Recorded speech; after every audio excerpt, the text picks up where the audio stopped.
Hello. This tutorial will teach you how to enrich your story by adding video. Let's switch to the single article view. You can add a video in 3 ways: selecting a file from the library, adding a file from your device, or uploading a video from YouTube.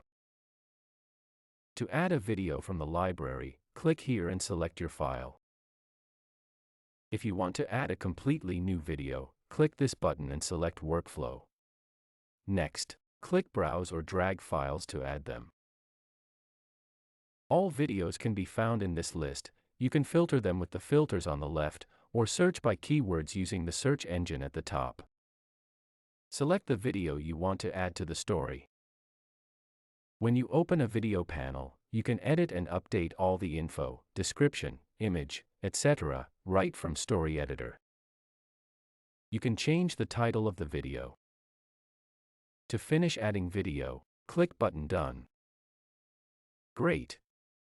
Video is now added to the story. Thank you.